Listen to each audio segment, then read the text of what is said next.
আমি সবার উদ্দেশ্যে কিছু কথা না বললেই নয়। আমরা তো শহীদ জিয়াউর রহমান ডিগ্রি কলেজ মাঠে নিয়মিত ফুটবল প্র্যাকটিস করাই। আমাদের এখানে অনেক জুনিয়র পোলাপান প্র্যাকটিসে আসতো, তারা কেউই এখন প্র্যাকটিসে আসে না। বেশিরভাগ পোলাপানই হচ্ছে যে নেশায় আসক্ত হয়ে গেছে। আগে তো বেশিরভাগ বলতাম যে যুব সমাজকে মাদক মুক্ত করুন, কিন্তু এখন হয়ে গেছে শিশু সমাজ। তুমি এখানে এসে মতো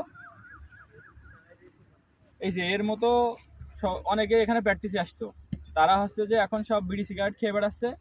তাদের ভিডিও আমার কাছে আছে যে তারা বিড়ি সিগারেট খাচ্ছে। তো তারা কেউ খেলার মাঠে আসে না। অবশ্যই এসব পোলাপান এই বয়স থেকে যদি বিড়ি সিগারেট বা নেশায় আসক্ত হয়, এদের ভবিষ্যৎ কী? এরা এখন লেখাপড়ার পাশাপাশি খেলাধুলো করবে আর লেখাপড়া ঠিকঠাক মতো করবে, কিন্তু তারা এখন এই বয়সে বিড়ি সিগারেট খাওয়া শিখে গেছে। তারা খেলার মাঠে আসছে না, স্কুলে হয়তো ঠিকভাবে যায় না, বিড়ি সিগারেটই খেয়ে বেড়ায় এমনে। সারাতলা গ্রামে 90% পোলাপান এখন হচ্ছে যে বিড়ি সিগারেটে আসক্ত। তা এরা কি বোঝে, একটুক মানুষ কি বোঝে বিড়ি সিগারেট খাওয়ার? অবশ্য এরা নষ্ট হয়ে যাওয়ার পেছনে বা বিড়ি সিগারেট খাওয়ার পেছনে আমাদের বা আপনাদের মতো মানুষেরই মানে ভুল, যে তারা বিড়ি সিগারেট খাওয়া ধরেছে। এটা হচ্ছে আমাদেরই অপরাধ, যেহেতু তারা কিছু বোঝে না।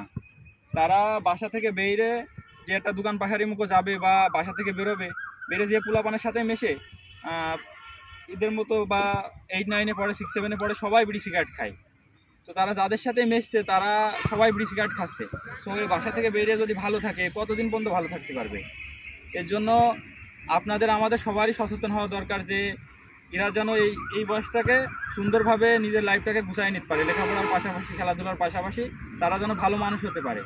তো আমি সবার উদ্দেশ্য করে বলতে চাচ্ছি যে সবাই যেন সচেতন হয়। আমাদের গ্রামের মানুষ বা বাইরে থেকে যারা ভিডিওটা দেখবেন তারা সবাই একটু সচেতন হবেন, বিশেষ করে যাদের সন্তান আছে, তাদের মা বাবারা, ভাই বোন আছে। তো সবাই হচ্ছে যে একটু সচেতন হলে তাদের কিছুটা হলেও বিড়ি সিগারেট খাওয়া থেকে দূরে রাখা সম্ভব। আর আমরা যদি সচেতন না হই, তাহলে তারা এই বয়স থেকে বিড়ি সিগারেট খাবে, তারা নষ্ট হয়ে যাবে। এমনকি সেই সব পোলাপান বিড়ি সিগারেট খাচ্ছে, আমার কাছে ভিডিও আছে। কাউরি বাসা বাড়িতে, কেউ ঝড়ে জঙ্গলে বসে বিড়ি সিগারেট খেয়ে বেড়াচ্ছে। তো তাদের মা বাবারা সচেতন না। আর সন্তানের মা বাবাদের উদ্দেশ্যে আমি বলতে চাই, বিশেষ করে বাবারা যদি বিড়ি সিগারেট খায়, তারা বিড়ি সিগারেট খাওয়া ছেড়ে দিন, দিয়ে আপনার সন্তানদেরকে বোঝান। তা না হলে তারা কখনোই মানে বুঝবে না যে এটা খারাপ দিক, কারণ জানে যে আমার বাপ খাই, আমিও খাবো, কোনো সমস্যা নেই। আর আপনারা যদি বিড়ি সিগারেট খাওয়া ছেড়ে দিয়ে আপনার সন্তানদেরকে বলেন যে এ দেখো আমি খাতাম, এটা খারাপ বলে আমি ছেড়ে দিছি, তাহলে অবশ্যই তার সন্তান বুঝবে। আর আপনি যদি আপনার সন্তানের যতই নিষেধ করেন যে খেও না, আপনি যদি খান, সে যদি দোকানে দেখে যে আমার বাপ দোকানে বসে বিড়ি খাচ্ছে, সে ঠিকই ওই ঝোপ ঝাড়ে যে বিড়ি খাবে, দুদিন পরে আপনার সামনে এসে খাবে, আপনার কিছুই করার থাকবে না। তো আপনারা এখন থেকেই সচেতন হন। আর ভিডিওটা সবাই দেখা মাত্রই একটু শেয়ার করে দিবেন, যেন সবাই ভিডিওটা দেখতে পারে আর সবাই যেন এটা দেখে সচেতন হয় কম বেশি।